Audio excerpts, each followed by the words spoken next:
सरकार ने भी एडवाइजरी जारी कर दी है और कहा है कि इस प्रकार का सफ़ेद कपड़ा पहनकर ही आप घर से बाहर निकलें। जब शादी करने को लेकर भी जाहिर सूचनाएं छपने लगी, ये इंदौर के किसी अखबार में जाहिर सूचना छपी, राहुल पिता लक्ष्मीधर राजवानी, ये एकदम नगर निगम में वैसी त्राही त्राही मची हुई है। पानी को लेकर जो है कई क्षेत्रों में पानी का संकट पैदा होने लगा है कि इंदौर में जब नर्मदा का पानी पी रहे हैं वो हमसे 80 किलोमीटर दूर से कितनी मशक्कत से आता है और बाजार में 700 से 1000 रुपए पर टैंकर में जो है बिक रहा है पानी। राजवाड़े पर 2 कार्यक्रम चल रहे थे। एक कार्यक्रम चल रहा था क्षेत्र क्रमांक 4 का और वहाँ सनातनी विधायक क्षेत्र क्रमांक 3 के वो बगीचे के अंदर जो है अपना जो है विरोध प्रदर्शन कर रहे थे। एक साथ भी तो कर सकते हैं, तकलीफ क्या है?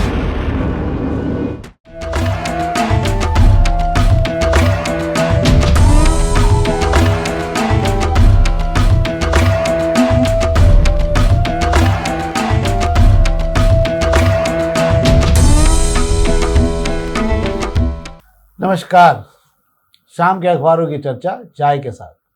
शहर में गर्मी के कारण तापमान बढ़ने लगा है और अगले 5 दिन, कल शायद बारिश की संभावना है, पर उसके बाद अगले 5 दिन टेम्परेचर जो है 41 के आसपास बना रहेगा। सरकार ने भी एडवाइजरी जारी कर दी है और कहा है कि इस प्रकार का सफ़ेद कपड़ा पहनकर ही आप घर से बाहर निकलें, सिर पर बांध कर रखें ताकि धूप का कम से कम वो हो। पानी भरपूर पिएँ, खासकर बुजुर्ग और बच्चों के लिए भी आग्रह किया एडवाइजरी में कि वे अपना ध्यान रखें, नहीं तो बड़े नुकसान में हो सकते हैं, बड़ा नुकसान हो सकता है बच्चों का। लू लग सकती, कुछ भी 105 मरीज हो गए हैं लू लगने वाले प्रदेश भर में, इसलिए इस बात का ध्यान रखें। अब हम खबरें शुरू करते हैं। ये तो आपके लिए अच्छी, मतलब आपके लिए एक जानकारी है ताकि आप सचेत भी रहें। खबरें शुरू करें शेखर जी बिल्कुल। तो आज हम दोपहर से खबरें शुरू कर रहे हैं। दोपहर की खबरों में आज पहले पेज की खबर ये है कि जो BBC लंदन, जो BBC सर्विस है, उसने जो संकेत दिए हैं और बाकी जो इंडिकेशन मिल रहे हैं वो ये बता रहे हैं कि युद्ध जरूर होगा, भले ही वो छोटा समरी मतलब छोटा हो या बड़ा हो। युद्ध शुरू करना आसान है, युद्ध को बंद करना बहुत कठिन होता है। विश्व गुरु यूक्रेन और रूस के युद्ध के दौरान भी जाके बोल रहे थे कि युद्ध आखिरी हल नहीं हो सकता, उसके पहले सारे प्रयास किए जाने चाहिए। अब उन्हें भी ये मुझे लगता है उनको भी ये महसूस हो गया कि अब सारी बातें युद्ध के लिए ही आ गई हैं, तो युद्ध जरूर होगा। सेना का अपना वो शुरू हो गया है, जो आपका ईस्टर्न कमांड था उससे सारे रफाल जो हैं जहाज उठके, तो उनको उठा के सेंट्रल कमांड में लाया जा रहेगा। इसके अलावा जो पुराने सीनियर पायलट्स थे उनको भी सबको तैयार किया जा रहा है। बता रहा है कि युद्ध ये हमले रात को होंगे क्योंकि ड्रोन सारे तैयार किए जा रहे हैं, तो हमले जब भी होंगे। और सरकार के पास बहुत, सेना के पास बहुत मिनिमम स्थान है। मुझे ऐसा लगता है कि लश्कर तैयबा का और जो 2 या 3 आतंकवादी केंद्र बने हैं वहाँ पे, उस पर ब्रह्मोस मिसाइल से हमला किया जा सकता है। पाकिस्तान ने भी अपनी सेना को कमांड दे दी गई है और पाकिस्तान की सेना भी बॉर्डर पर पहुंचना चालू करेगी। दूसरे कमांड से भी पाकिस्तान ने तालिबान वगैरह जो अफगानिस्तान में सेना तैनात थी उनको बुला लिया है। तो अब ये तय है कि युद्ध होगा, कब होगा, किस दिन होगा। हो सकता है कि पिछली बार की तरह जब आप सवेरे उठोगे तब आपको मालूम पड़ेगा कि युद्ध शुरू हो जाएगा। दूसरी, युद्ध के हालात देखते हुए पाकिस्तान और भारत दोनों के शेयर बाजार धराशायी हो गए हैं। पाकिस्तान के बाजार में आज 2500 अंकों की गिरावट हुई है, मतलब 3 दिनों के अंदर 3,500 साढ़े 4,000 अंक की गिरावट पाकिस्तान में हुई है। तो आज भारत में 1000 अंक की गिरावट 1.5 घंटे के अंदर ही हो चुकी थी। अब ये माना जा रहा है कि अगर युद्ध होगा तो ये और बहुत तेज़ी से नीचे गिरेंगे, क्योंकि निवेशक बहुत तेज़ी से अपना पैसा निकालना शुरू कर चुके हैं। एक खबर और है, मालेगांव का जो ब्लास्ट हुआ था उसके अंदर जो भोपाल की सांसद थी, क्या नाम है उनका, प्रज्ञा ठाकुर जी, उनको लेकर NIA ने नई जो है वो चालान पेश किया। उसके अंदर नई शीट लगाई है और उन्होंने कहा है कि ये 7 हत्याओं के लिए दोषी हैं। इनकी पूरी ये बैठक इन्होंने ली है, सब किया हुआ है और नए सिरे से पुरानी जो उनको मिली थी क्लीन चिट वो खारिज कर दी गई है। तो ये तो थी पहले पेज की खबर है। एक रोचक खबर ये है कि दादी पोते को लेके भाग गई। ये उत्तर प्रदेश में बहुत हो रहा है। समधन समधी को लेके भाग गई थी, पिछले दिनों दामाद सास को लेके भाग गए थे। ये पर उत्तर प्रदेश का मामला, चिंता की जरूरत नहीं, मध्य प्रदेश में ऐसा कुछ भी नहीं है। तो ये तो थी पहले पेज की खबरें जिसपे हमने आपसे बात की।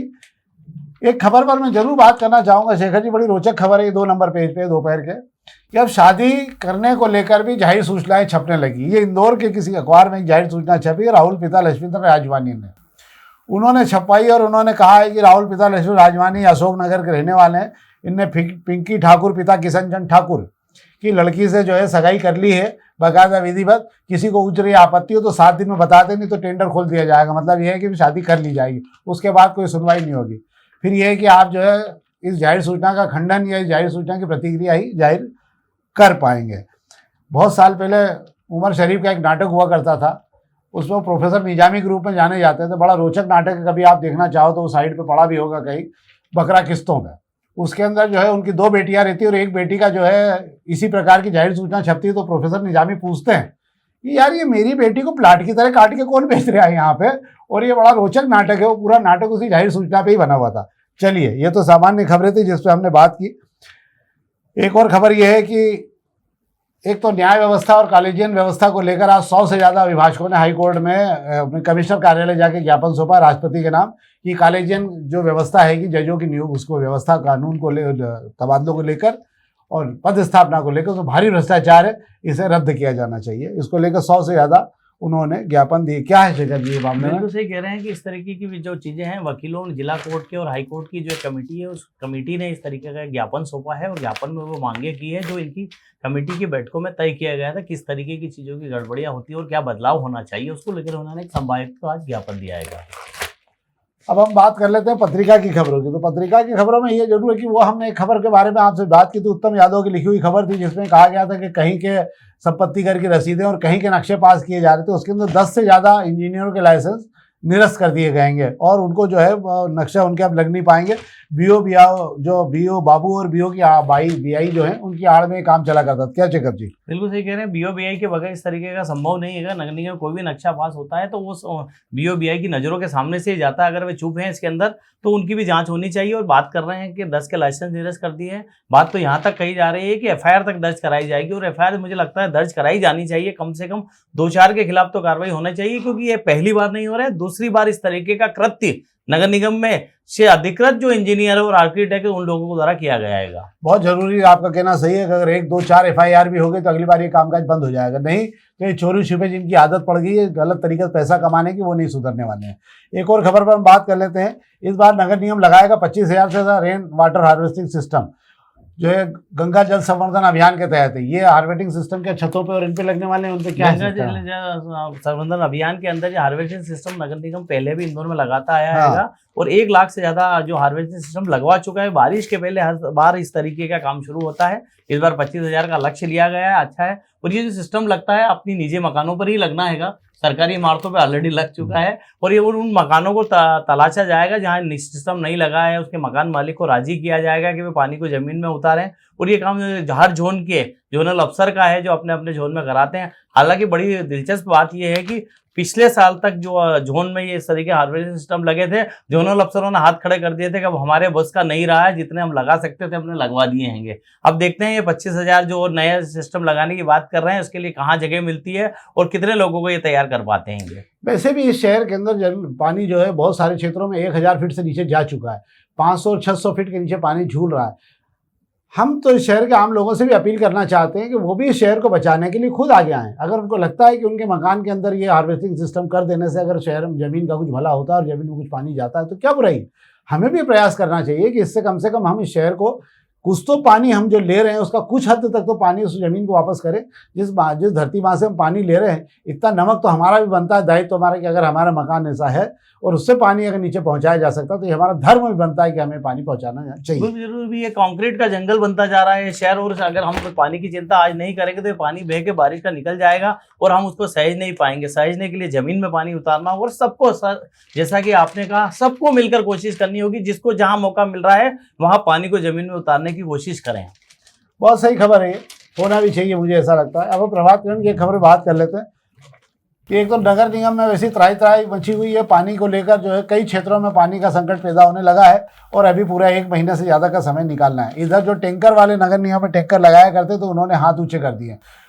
उसके पीछे बताया जा रहा है भाड़े का भी चक्कर है और भी कई चक्कर है। क्या है शक्कर जी? बिल्कुल आप सही कह रहे हैं। वही पानी की अगर हम बात करने जा रहे हैं कि शहर में जो पानी का जल स्तर धीरे धीरे नीचे जा रहा है, जब तक अगर हम पानी को आज नहीं सहेजेंगे तो कल हम बड़ा विकराल जल संकट से हम जूझेंगे। और हमको ये समझना होगा, इंदौर में जो हम लोग रहते हैं, कि इंदौर में जो हम नर्मदा का पानी पी रहे हैं वो हमसे 80 किलोमीटर दूर से कितनी मशक्कत से आता है।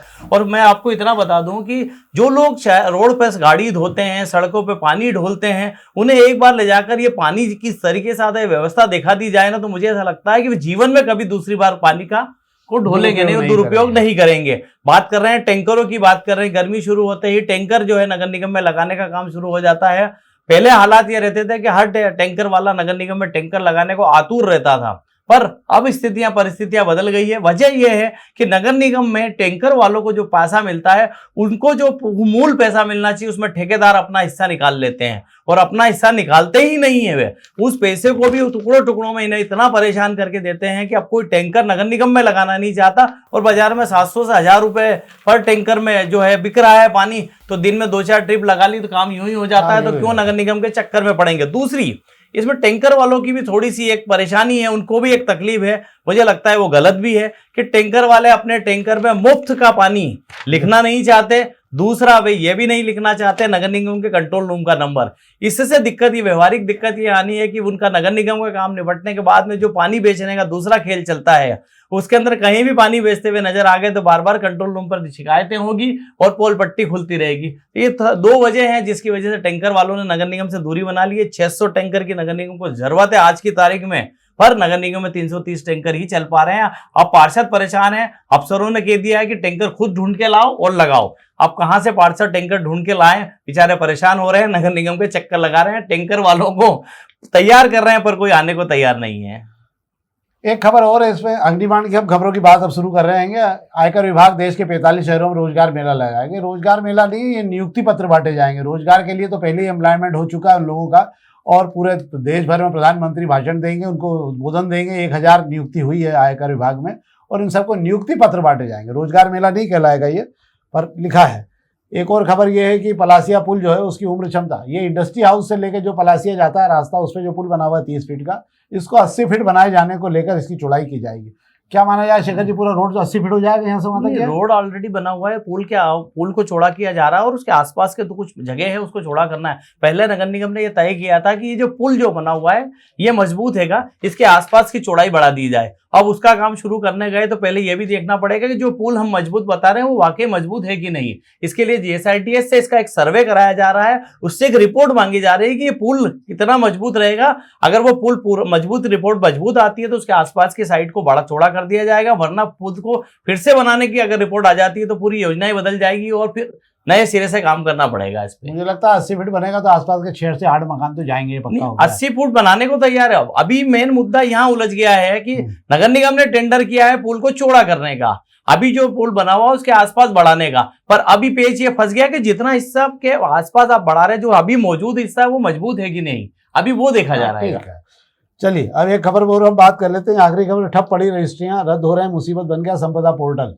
पिछले 15 भोपाल में बैठे अधिकारियों के कारण पंजीयन विभाग भी परेशान है और राजस्व का भी नुकसान हो रहा है। क्या संक्षेप में बताओ शेखर जी? संपदा 2.0 जो 1 अप्रैल से लागू हुआ है, कहा जा रहा था आप घर बैठे ही रजिस्ट्री करा लेंगे, ना आपको ज्यादा चक्कर लगाना पड़ेंगे, पर हो यह रहा है कि आप घर बैठे सिर्फ ये देख रहे हैं कि कब पोर्टल चलेगा, कब पोर्टल चलेगा, मैं रजिस्ट्री कराऊंगा। इस चक्कर में उलझन ये हो रही है। उसमें बड़ी एक विचित्र कहानी ये है कि आपको कोई प्रॉपर्टी खरीदना है तो आपको चेक देना है, पहले आपका पूरा शीट तैयार होती है, आपको पोर्टल लेने के लिए, मतलब चेक आप पहले दे दो, पैसे वैसे का सारी उस पर चढ़ाई वढ़ाई हो जाए, उसके बाद में आपका नंबर कब आएगा। तो ऐसे में कई लोग सौदे भी रद्द कर रहे हैं कि जब अच्छे से चालू हो जाएगा जब ही कर लेंगे, आज कौन से भगे जा रहे हैं, ना प्रॉपर्टी के दाम बढ़ रहे हैं ना कुछ हो रहा है, जो गाइडलाइन मंडी थी वो बढ़ चुकी है, और जो टोकन दे रखा वही डूबेगा, ज्यादा ऊंचा नीचे हुआ तो कम से कम यही बात रहेगी।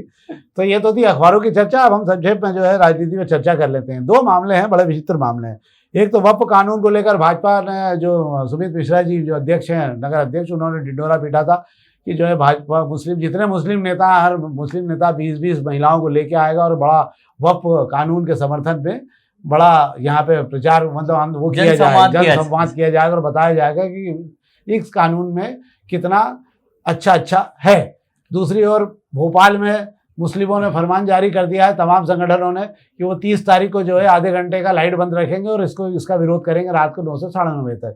इधर भी लाइट तो बंद नहीं हुई है, पर इधर लगता है कार्यक्रम थोड़ा आगे बढ़ गया। क्या शेखर? यहाँ का कार्यक्रम बढ़ गया। कार्यक्रम को लेकर कल रात में सूचना जारी कर दी गई कि बड़े नेताओं के पास वक्त नहीं है, इसलिए जो है शनिवार को जो बड़े आश्चर्य की बात है शेखर जी की, इतने बड़े वक्फ कानून को लेकर जिसमें पूरा शहर लगा हुआ है, उसमें बड़े नेताओं के पास टाइम नहीं होने से इस रविवार को जो कार्यक्रम होने वाला था उसको फिलहाल निरस्त कर दिया गया है। अब आगे कब होगा ये तो बाद में पता चलेगा, पर मुस्लिम नेताओं को राहत हो गई है कि कम से कम अभी तो बला टल गई है, कि वरना महिलाओं को जुटाने में जो उनके पसीने छूट रहे हैं इस गर्मी में, उसका वे ही जानते हैं कि उन्हें कितनी तकलीफ हो रही है।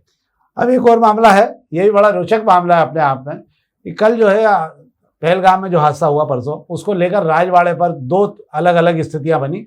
मतलब भाजपा के दो अलग अलग धड़ों ने जो है विरोध प्रदर्शन किया, जमीन पर पोस्टर भी चिपकाए गए हुए इस्लामी आतंकवाद के खिलाफ।